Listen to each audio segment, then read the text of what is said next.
State asida President rule lakpagi charang mipainaba kaya marak asida ngarang asi yamna nungaitaba thugdo ama oina sagol bani mafam amakakta army singki bulletproof casper gari na miyoi ama thomlamlaba matungda khangna hanna fawba yenglamdana chatkibagi oiba yamna nungaitaba thugdo ama muk leikhre.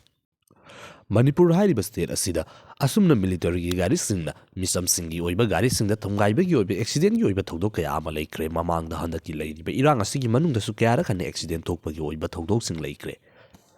Masigumlaba thogdosing asi thokpa matamda Manipur hairiba state asigi oina leiriba population lamda masigi miyosing asida army singi maikeidigi utliba makogi nature makogi oiba response asini uhang hangningai oiriba asi lamda masigi oina state asigi oina leiriba miyosing asina lakliba ngamkai ngangnabagi damaktani haiduna lakliba army sing asida kina hangoina chatlibagi oiba maram asi maram amata leitana asumna hekta masigumlaba attitude asi oirakhiba natte mamangda tenkhang kayarakta President rule ki namada natragana makal maka kaya da afaspa ki mingda power misuse tawbagi oiba thogdok kaya ama leibadagi lamna masigi oina leiriba miyamsing asiga akiba pokpagi oiba nature si lakibani ngasi maksu tawriba sini ahongba amata leitabagi maongda aduki matik yamna chawkhatle hairiba matam Indiana aduki matik yamna chawkhatle haiduna chawthok chariba matam asidasu misam amabu makoi gari na thomlambaba matungda asok apan yawre haiduna Lady Bamusing Maikedi Lao Konduna Tanaraba Fall, but the Karimata Nachung the Bamong Amada Makoina Maram Uiduna Makogi, Asoiba and Maram Uiduna Sokuna Lehora Bamu Asibu, Maki Tawai Kana Bagida Makamakogi, Asoiba do Yazaduna responsibility adum Lobagim Hota, Misama Mabulang Toklam Duna Chenkhiba Asi, Makogi Oiba Karamo Wakalon, Indiagi Atopa State Mafam Kayamada. Military Maikedi, Army Maikedi Miyama Mating Bangi Mako Ikai Kumnaribani, Adubu Kariki Lamda Masi the lady ba. Indian territory ki manung de challiba state asigi miyosing asida aduki matik yamna manadaba hantaba mong amada yengliba asi karigino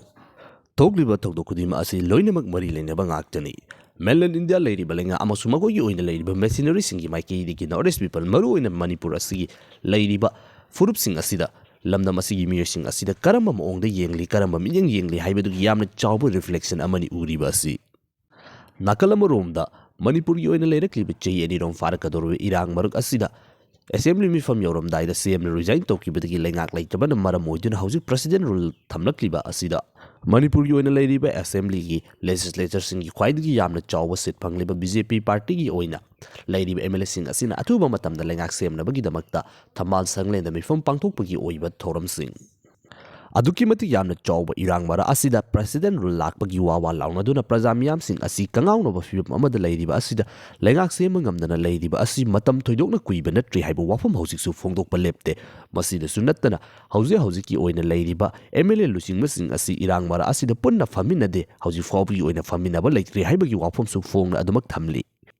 The Pringi Maikedi Fondo Kiba Wafam Gimatung in a housing Manipuri in a lady for political crisis as in a Madam Oiduna, BJP Hariba party asigi Marakta, Manung the Yamna Chawba Krek Ama Layduna, Kia Manitona Kaiduk to the lady ba Asida, Karigumbalenga Semangam the Bataragade. Regional party Ama Sembagi Oiba Wafam Yamna confident lane of Fondo Kiba Adu. Hanagi Chief Minister Oidamba and Binensingi Maikedi. Masigum laba wafam amata leite BJP ki damakta adomak leptuna leiri khwaidagi faba simasini haiduna adomak fongdokrapani masiga manaba maong amada ngarang pangthokiba mifam adudasu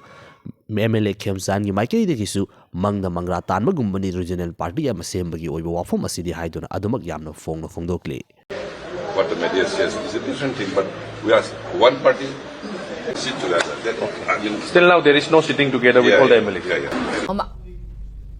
Resign hek tawgibudagi koi MLA singsi amukta punna famdri hanadi koi leader of the legislature lening dadi any issues koi phammaga punna khanamina bani but resign tawgibudagi koi leadership president ore aduna koi mayam si amukta punna kaurga phamina na ba haibani athu matam lepa an athu regional party ma form to boy adudi oitokpa yaba ponati da kana adu koi di tabadi leite do kana ko na khalam yoroga di madu koi mangra dan gumjan Matam yam lorisi matam yam kana lawuti na trida ko so koi punna phaminarani punna phaminaraganda kamai to sie ke do sie adi sarkar ma nauna kamai semsi ge do wari sana Langak Semangam try to state asida president rule thamjinduna leiriba matam asida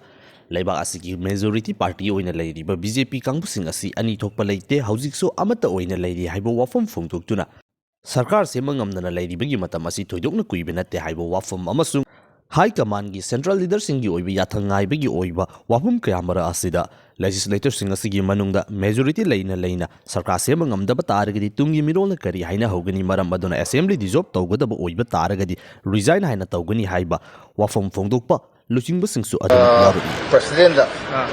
tena fazana BJP gi MLA myam si fazana kaubiraga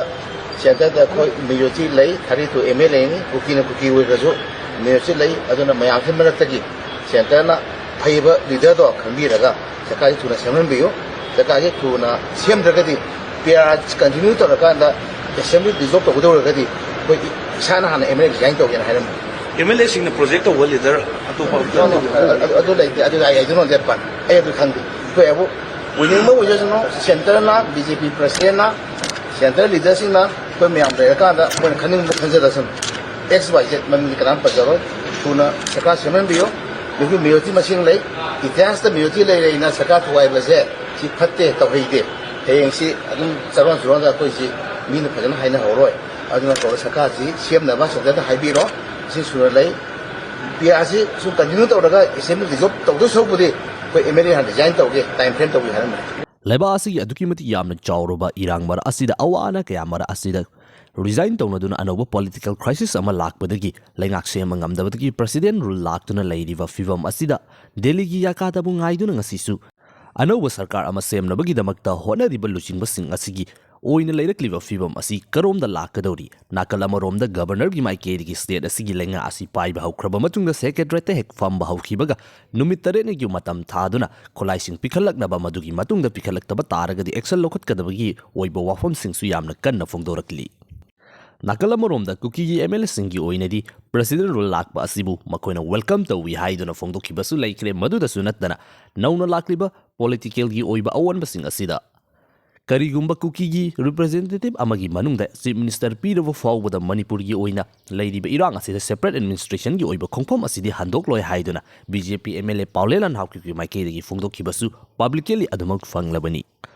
Atopa kangbu singi oina leiriba luching mani haiduna thagalakliba miyosing asidi makoigi furup majati gi damakta fam fawba pamudana openly phongna thoraktuna central leaders sing asibu singnaduna challenge tawba ngamlaga leiriba aikoigi oina leiriba thagatkiba luching basing asidi leiba asida majority leina lengak sema ngamdana leiriba fibam asida praja miyam singi maikeidi gi yamna chawba penadaba adumak leiribani masida fawba Center gi yathang ngaiduna political gi oina leiriba charangna ba asi lochindana adumak leiriba asi lamdam asi leiriba mipum khuding makna loinamak uribani